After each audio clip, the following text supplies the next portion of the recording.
Mother Clare, as Valentine's Day is approaching and it's all about love and love relating, what can you say to those of us who aren't in relationships, either by default or by choice? Yes, single on Valentine's Day. It could be a horror movie, right? Our society does kind of act like everyone should be in a romantic relationship, that we should have pity on everyone who isn't, and that's the worst fate that could befall a person, to not be in a love relationship.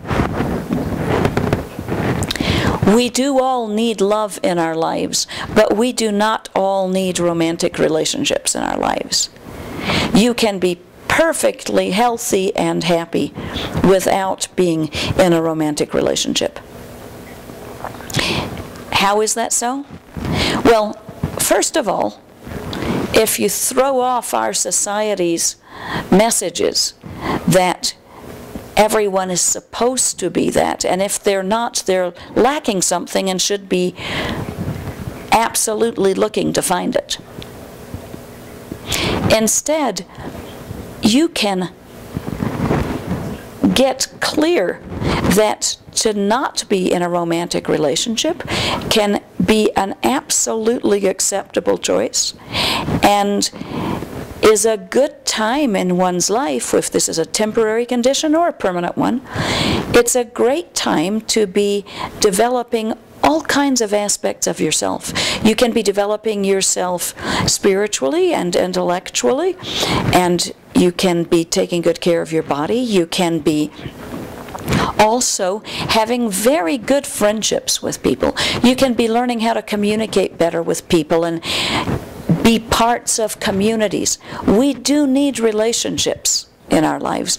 We do need to be around other people, and we need to be able to have meaningful relationships where real subjects can be tackled and where people will be quite honest with us, and we can be quite honest in return, where we can learn to be better listeners and better communicators, where we can demonstrate caring and be kind and helpful. So we do need relationships, but they don't need to be sexual and intimate or romantic relationships. In these relationships that are friendships, it helps if the basis for those are things that you share together. So spiritual communities are great places to develop strong relationships and be in community when you're not in an intimate relationship. And once you are in an intimate relationship, there's all the benefits of spiritual community too. But when you're alone, this is a time when you can really be focusing more on your spiritual life. You can be focusing more on developing yourself. You have time to pray and meditate, much more so than when you're in relationship. You have time to tune in and discover what it is you're supposed to be doing in your life.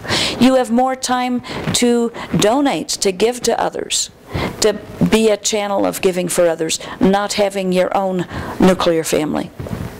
There's so many benefits to being on our own. You first just need to tune out the loud blast of our society's message that something's wrong with you, or you're lacking, or to be pitied if you aren't in a relationship. That is not so. Let this time of being alone, no matter how long it lasts, be one of a time of joy and growth and deepening and sharing in community and in friendships in a whole and a fulfilling way. And don't let them get to you. This is a good day for all of us. It is a day about love, which we can all share in with our friends, with our families, if there's good relationships there, and with our communities and with our spiritual communities.